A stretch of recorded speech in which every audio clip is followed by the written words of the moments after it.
अंतर्निष्ठ नरपाल। एक राजा अंतर्निष्ठ गुप्त भक्त थे। उन्होंने हरि भक्ति की ध्वजा नहीं लगा रखी थी, अर्थात वह बाह्य चिन्ह, कंठी, तिलक आदि को धारण नहीं करते थे।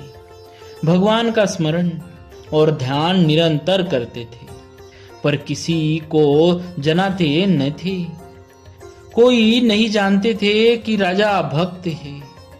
वह अपनी पत्नी, परिवार या कर्मचारियों से अलग नहीं रहते थे, किंतु नाम जप, ध्यान आदि इस प्रकार करते थे कि उनकी स्त्री भी नहीं जान पाती थी।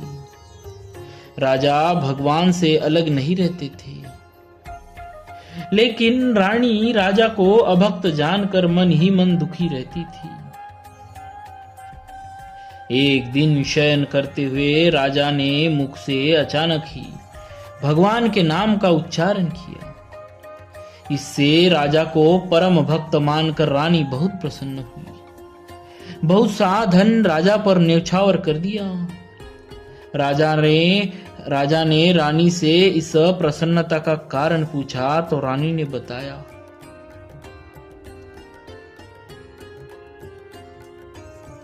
आपने सोते समय भगवान का नाम लिया, इसी से प्रसन्नता हुई।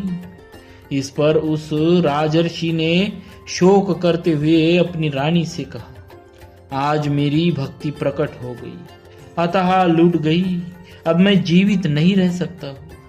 राजा ने विचारा कि भगवान नाम ही हमारे प्राण और जीवन थे। वे जब मुख से निकल गए, मेरी भक्ति प्रकट हो गई, तो अब रह ही क्या गया। यह सोचकर नाम के वियोग में उन्होंने प्राण त्याग दिए। पति रूपी भगवान के महाविरह में रानी ने भी प्राण त्याग दिए।